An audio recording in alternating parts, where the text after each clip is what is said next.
So now you know about shutter speed and know how to use it to achieve great results. So now we'll be talking about aperture. So hey guys, this is Satyajeet, and without further ado, let's get started.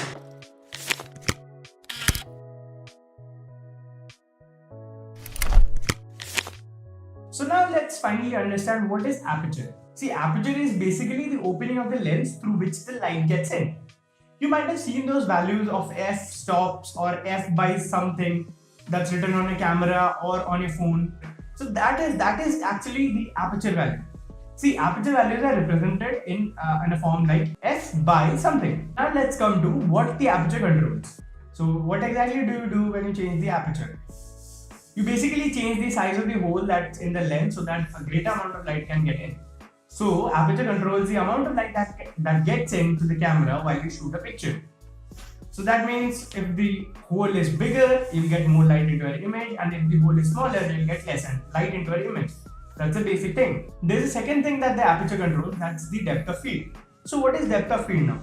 So depth of field is basically the depth of the focus in an image.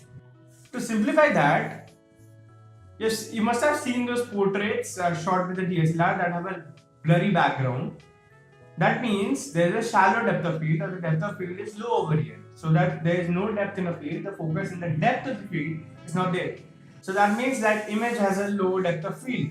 So that produces blurriness in the background. If the depth of field is higher, you get more background into your shots. The aperture controls the blurriness in your picture. So if you want to shoot a portrait, you want the background to be blurry, right? By changing the aperture, you can change the amount of blurriness in your image. So if your f value is small, the opening in the camera will be large. And if the f value is large, the opening in the camera will be small.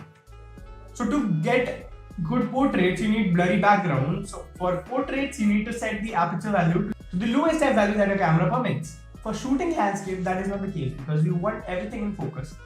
So you need to set the aperture to a higher f value. Setting the aperture to a higher f value will narrow down the hole in a lens. So that will focus on every part of the image and the blurriness will be gone. Now for that, you need to set it between f by 9 to f by 11 because if you go farther than that, you'll get some elements in your images that will be not light for, and the amount of light will also go down. So remember to set it between f by 9 to f by 11 only. For certain creative shots like this, you need to set the aperture value to a higher value so that the amount of light getting into the camera is coming low. So now let's sum it up. Aperture is a hole in your lens that lets light fall into your camera. Wider the hole, more the light gets in. Narrow the hole, less the light gets in. It controls two things. The amount of light that we already talked about just now. Second, the depth of field. It basically controls the amount of blurriness in a picture. So wider the opening, blurrier the background. Narrower the opening, less blurry is the background. For portrait, set it to least aperture value. For landscape, set it between f by 9 to f by 11. So I guess you have understood what is aperture. We'll be talking about ISO, composition and editing in next videos to come. So thank you very much for watching this video.